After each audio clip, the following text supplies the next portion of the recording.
দেশ আসলেই উন্নয়নের সাগরে একদম ভেসে যাচ্ছে। কিছুদিন আগে বন্যায় ভেসেছিল, যেটা প্রাকৃতিক দুর্যোগ ছিল, সেটাকে তো আসলে বাদ দেওয়া যায়। কিন্তু উন্নয়নের সাগরে দেশ ভেসে যাচ্ছে, ভেসে যাচ্ছে। না জানি দেশের এই 20 কোটি মানুষই নোবেল পুরস্কার পেয়ে যায়, কে জানে। সবাই পেয়ে যেতে পারে, বলা যায় না, তাই না? সর্বোচ্চ, বাংলাদেশের সর্বোচ্চ বিদ্যাপীঠে ঢাকা বিশ্ববিদ্যালয়ের কার্যক্রম তো আমরা দেখে ফেলেছি। এত উন্নয়ন হচ্ছে, আহা হা হা। এবার চলে এসেছে প্রথমে রাস্তায়, তারপরে ঘর বাড়িতে, তারপরে সর্বোচ্চ বিদ্যাপীঠে। এবার চলে এসেছে মুসল্লিদের ধর্মীয় প্রধান উপাসনালয়, মসজিদে।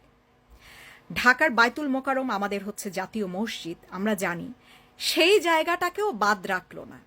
মুসল্লিদের মতন, যেখানে আমাদের ধর্ম বলছে শান্তির কথা, যেখানে আমাদের ধর্ম বলছে বিভেদ না করার কথা, হিংসা না করার কথা, সেইখানে দলাদলি করতে মসজিদের ভিতর জুম্মা পড়াতে এসে, জুম্মার নামাজের সময় তারা মারামারি করে, জুতা ছোড়াছুড়ি করে, ভাঙচুর করে। এই মুসল্লি, এদেরকে মুসল্লি বলা যায়? খালি টুপি পরা, পাঞ্জাবি পরা আর জুম্মার নামাজ পড়তে যাওয়া মানেই কি আমরা মুসলমান হয়ে গেলাম, মুসল্লি হয়ে গেলাম? আমাদের মুসল্লি হওয়ার জন্য আর কোনো কিছু কি বৈশিষ্ট্য লাগে না? আর কোনো কিছু বৈশিষ্ট্য লাগে না আমাদের?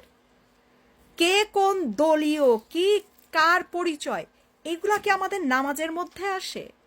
নামাজ পড়ার আগে এগুলা কি আমাদের বিবেচনা করার কিছু? আমরা তো নামাজ পড়ছি সৃষ্টিকর্তার সন্তুষ্টি লাভের জন্য, সৃষ্টিকর্তার উদ্দেশ্যে।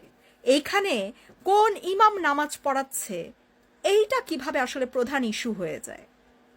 যে কেউ নামাজ পড়াতে পারে। আমার তো মূল লক্ষ্য হচ্ছে, আমি নামাজ পড়তে গেছি, আমার উদ্দেশ্য হচ্ছে সৃষ্টিকর্তাকে সন্তুষ্টি করা।